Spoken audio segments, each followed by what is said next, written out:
Welcome back to a brand new episode of Yuya. Now in today's episode we're going to start with a little bit of the storytelling. If you've been following along a few days ago, I shared with you that God had been nudging me to share some stories, like how we got to this point. And so we started a few days ago by exploring where the different pieces, where the nudges all fit together. And I shared with you about the fiction and how it completely plays into where we are now. Today we're going to be talking about depression and a time in my life when I was pretty miserable. And the spoiler alert, if you like, because I like to do spoiler alerts, I'm going to tell you where we're going to be going to. It was a time in my life when I was the least Yuya. I was trying to fit into this picture of how I should be. Now, some of you following along have known me for quite some time, and you know that I'm really quite allergic to shoulds. Even those shoulds that are sensible, like you should clean your teeth. Well, actually, rather than telling a child that they should clean their teeth, why don't we educate them on why it's a really great idea? And then they can make an informed choice and actually be like, yeah, I'm gonna clean my teeth. I want to clean my teeth. I use that as a bit of a random example. There are a few shoulds which are good, I guess, but most of the time I get a bit of an allergic reaction to them. And anytime, most times, lots of times when I hear people using shoulds in their communication, I tend to call them out on it. And if you're one of those people who's been on the receiving end of that over the years, then I'm not going to apologise. I was going to say, look, I'm really sorry, but I'm not, because I love making you smile, helping you smile. I love people. Like most people, I like to be liked. At the same time, I would be doing you a disservice if I noticed something and I didn't call you out on it. And I'm always going to do it with love and kindness. Well, most of the time, I certainly will try. It doesn't always work out that way. But if I hear you using those shoulds, and it's a should that is whatever the opposite of energizing, I'll say de-energizing. I don't know if that's actually a word. I'm going to call you on it. And so if you may have already been on the receiving end of that. But let me tell you a little bit of the story first. So in my mid-20s, mid to late 20s, I had 3 children.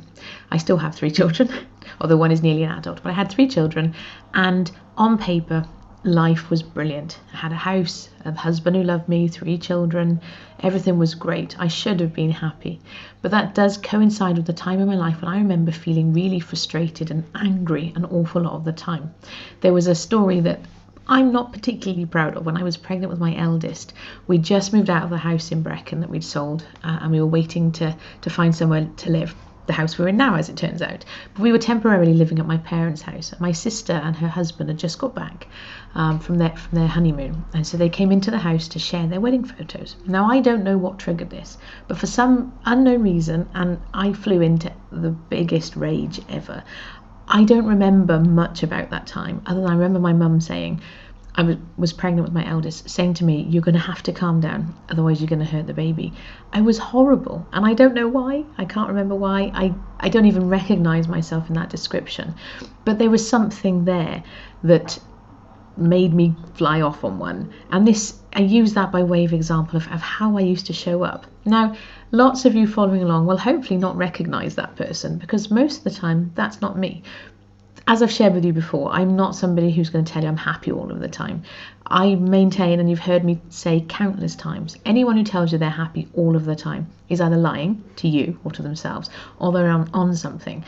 Nobody goes through life, woohoo, everything's amazing, unless they're just denying the reality and burying their heads in the sand, and while the walls are crumbling around them.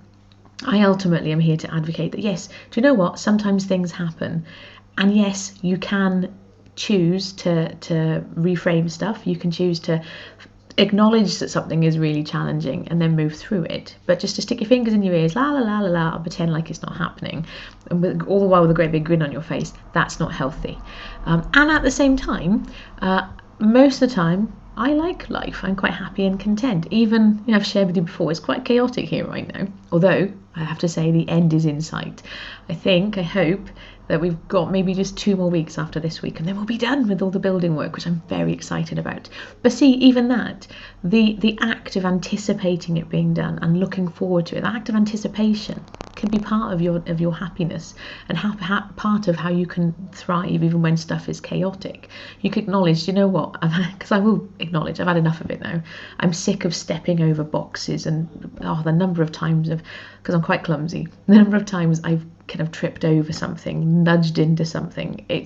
I've lost count. So yes, quite candidly, I've had enough now. If I could press a magic button and fast forward to about 2.5 weeks from now when everything's done, or even better, fast forward when everything's done and everything's put back, because I also know that even when the building work is done, then we've got the real adventure of putting everything back, cleaning up the dust and all the rest of it. But I'm also looking forward to it. It's going to be fun and exciting and ready to have it done.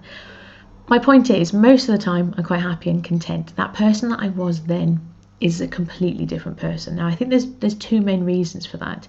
Ultimately, the biggest reason why I was how I was then, I wasn't being me. I was trying to, even I guess having told you that story when I was pregnant, I remember it clearly when the kids were little. Oh my gosh, it's frustrating. Like if you're following along and you're a parent, particularly with little kids, like we're told that, oh, it's wonderful and great and brilliant, and little kids are lovely, don't get me wrong, but they're blinking hard work as well. And oh my gosh, and mine all quite close together, and so there were times it's just like, oh, it's just all too much. And I used to dread them being teenagers, I'll tell you, partly because I used to teach teenagers, and so I remember sitting in classrooms and there would be teenagers there, teenage girls in particular, and I've got 2 girls, teenage girls in particular, who loved each other's mothers but hated their own. I don't want my children to hate me, and so I was not looking forward to them being teenagers. But most of the time now, it's quite fun. Of course, we have times where there are little blips, teenage angst and all the rest of it. I'd be, doing you a disservice if I suggested otherwise. But for the most part, I'm really proud of them, and the people that they are growing into, they're delightful. And so actually being a parent now is so much more fun. But no one told me that. We're given this picture that, oh yay, happy children, la la la, wonderful. And as well, I wasn't working. I did do a bit of supply teaching, but I wasn't working full time. And so I should have been happy. With my children, I get to be a mum. That's all I want to do, fall in love, get married, have kids. Yay, happy ending.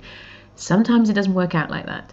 And so part of the reason, I think, with the benefit of time and hindsight, is I was trying to be this person that I had decided society said I should be.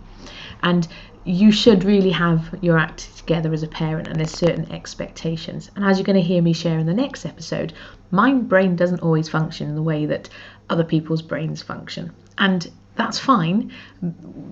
We've moved through that, and it's great. And I'm not going to tell you that story. That's the next episode. But I didn't know that about myself then. So ultimately, it was about Yuya.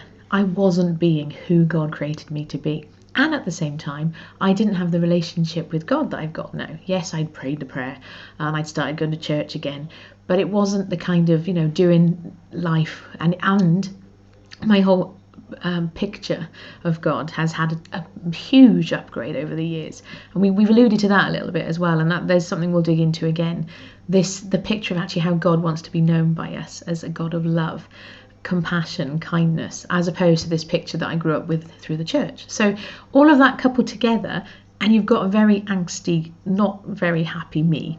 And I didn't go to the doctors at the time expressing any of this frustration, but having had conversations with people afterwards, I can see that yes, if I had gone to the doctors, I would have quite easily been labelled as having depression, probably been put on tablets. However, it wasn't about being depressed. It was about needing to be Yuya. Now, I'm not suggesting that every single person who is struggling can just magically be, yeah, hey, I'm going to be me, and then magically everything's better. I'm not suggesting that. We've talked about this before. There are people who do need, chemical help to rebalance what's going on in their heads, and I get that. And I have had people who I care about who've experienced that and have benefited from that. So please don't think I'm bashing antidepressants. And at the same time, I also think it's far too easy for the doctors, because they've got time constraints, etc., to have some pills and magically make stuff better. What if instead it's about you being you and whoever and anybody else? And what if instead we take the time to find out who it is that God created us to be, and really embrace that, ditching the shoulds or shove the shoulds, and actually be the people that God created us to be. I am wrapping this up swiftly now because These episodes are meant to be around 10 minutes, so we can also share them via Alexa. But I just want to invite you. We are, it's November at the time of recording, and at the end of the month, we're having a party. It's the New Year 2020 wrap party. Now, if you're following along and you remember the playground, you're already signed up. I will be sending out all the details to you. However, if you're not a member of the playground and you haven't found out about the wrap party yet, I would invite you to come and join us. The link you need is uea.com/2020 wrap. And it's WRAP, wrap as in like, to put a wrapping on the 2020, not wrap as in like, I was going to do an impression of somebody rapping then. My 13-year-old would be glad, not that he's going to listen to this, but he'd be very glad that I didn't. So uea.com/2020 wrap. So what we're going to be doing, it's a week-long adventure, half an hour on Zoom, Monday through Friday. If you can't come every day, doesn't matter. There'll be recordings, there's going to be playthings, and there's going to be lots and lots of fun. The goal of it is to put a nice, neat bow on all that's gone ahead, all that's gone before in 2020, and getting you ready for what's next, where you can step up and be you, and get to work on those things that God is niggling at you, those dreams, those aspirations, those ambitions, because He created you. He put those things inside you, and so now it's time to lay the groundwork, to prepare and get ready for what's next. And the 2020 wrap party is the first part of that, and I would love for you to come and join us. And if you're already coming to the party and you know somebody who would also benefit from that, I'd ask you to invite them to come and join us. Anyway, thank you as always for being here. This is slightly longer than normal, but that is what it is. In the next episode, we're going to be digging a little bit more into how you being Uea really is a great antidote to some of the labels that we put on ourselves and get put on by other people. But in the meantime, like I say, thank you for being here, and I look forward to catching up with you very, very soon. Take care. Bye-bye.